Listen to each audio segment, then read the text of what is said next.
છે હવે આવતા આવતા શું આવે એ પછી ખ્યાલ આવે। નાના પૌઢા ઉમરગામથી શરૂ થયેલી જનજાતીય ગૌરવ યાત્રા વલસાડ જિલ્લાના નાના પૌઢા પહોંચતા જ આ યાત્રાનું ભવ્ય સ્વાગત કરવામાં આવ્યું।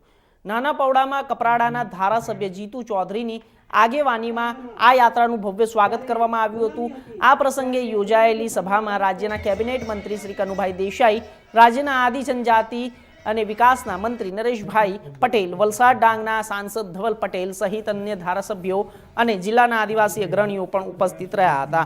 મહત્વપૂર્ણ છે કે ભગવાન બિરસા મુંડાની 150મી જન્મ જયંતિની ઉજવણી નિમિત્તે સરકાર દ્વારા જનજાતીય ગૌરવ યાત્રાઓ યોજાઈ રહી હતી અને જેમાં ઉમરગામથી શરૂ થયેલી આ રથયાત્રાના નર્મદાના કેવડિયા સુધી પહોંચશે અને નાના પૌઢા યાત્રા પહોંચતા જ યાત્રાનું સ્વાગત કરવામાં આવ્યું હતું। આ પ્રસંગે મોટી સંખ્યામાં લોકો પણ ઉપસ્થિત રહ્યા હતા।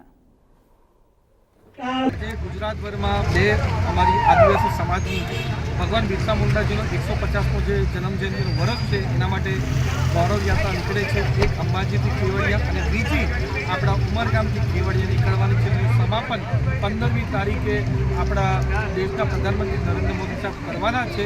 ત્યારે આજે ઉમરગામથી ઉમળકા ભરે અમારા પ્રદેશ અધ્યક્ષ જગદીશ વિશ્વકર્માજી પ્રસ્થાન કરાવ્યું।